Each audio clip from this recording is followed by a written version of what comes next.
Israel സംഘർഷങ്ങൾ ഒഴിവാക്കുന്നതിനായി നിരായുധീകരണം സംബന്ധിച്ച ചർച്ചകൾക്ക് തയ്യാറെന്ന് ഹമാസ് രാഷ്ട്രീയ വിഭാഗം.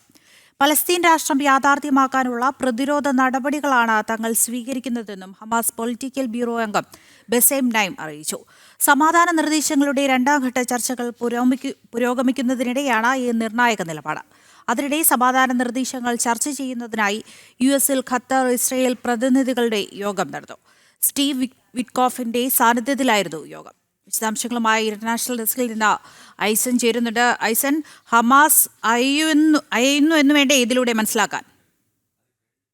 തീർച്ചയായും ദൃശ്യ ഹമാസിന്റെ നിലപാടുകളിൽ മാറ്റമുണ്ടാകുന്നു. നിരായുധീകരണം ഉൾപ്പെടെയുള്ള സംവിധാനങ്ങൾക്ക് തയ്യാറാണ്, അല്ലെങ്കിൽ നീക്കങ്ങൾക്ക് തയ്യാറാണ് എന്ന് ഹമാസിന്റെ രാഷ്ട്രീയ വിഭാഗം കൃത്യമായി അറിയിക്കുകയും ചെയ്യുന്നു എന്നത് ഒരു യാഥാർത്ഥ്യം തന്നെയാണ്. എങ്കിലും ഹമാസിന്റെ ഈ മിലീഷ്യ എന്ന് പറയുന്ന അല്ലെങ്കിൽ സായുധ വിഭാഗം ഇക്കാര്യത്തിൽ ഏത് നിലപാടാണ് സ്വീകരിക്കുക എന്നത് കാത്തിരുന്ന് തന്നെ കാണേണ്ടതുണ്ട്. നിലവിലെ സാഹചര്യത്തിൽ ഈ സായുധ വിഭാഗങ്ങൾ പൂർണ്ണമായും തങ്ങളുടെ നിലപാട് അംഗീകരിക്കുമെന്ന്, അല്ലെങ്കിൽ ഹമാസിന്റെ ഈ നിലപാട് അംഗീകരിക്കുമെന്ന് കരുതുക വയ്യ നിലവിലെ സാഹചര്യത്തിലെങ്കിലും.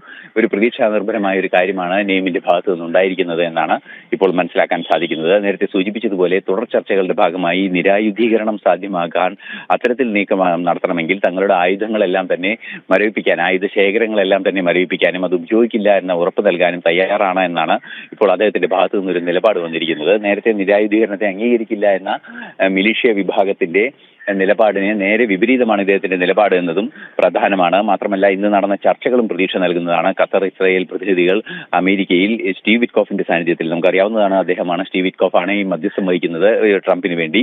അദ്ദേഹത്തിന്റെ സാന്നിധ്യത്തിൽ ചർച്ചകൾ നടന്നു എന്നാണ് അറിയാൻ സാധിക്കുന്നത്. ആ ചർച്ചകളിൽ നിന്ന് തന്നെ ഉരുത്തിരിയുന്ന ഒരു ആശയം എന്ന് പറയുന്നത്, ഈ സൂചനകളിൽ നിന്ന് ഉരുത്തിരിയുന്ന ആശയം എന്ന് പറയുന്നത് രണ്ടാം ഘട്ട സമാധാന നിർദ്ദേശ ചർച്ചകളിലേക്ക് കടക്കുകയും സ്വാഭാവികമായും തുടർ നടപടികൾ നീങ്ങുകയും ചെയ്യും എന്നാണ് പ്രതീക്ഷിക്കുകയും ചെയ്യുന്നത്. എന്നാൽ ഈ ഹമാസിന്റെ നിലപാട് സംബന്ധിച്ച ഒരു അന്തിമ തീരുമാനം, നിരായുധീകരണത്തിന് തയ്യാറാണ് എന്ന അന്തിമമായ ഒരു തീരുമാനം ഇനിയും വരേണ്ടതുണ്ട്.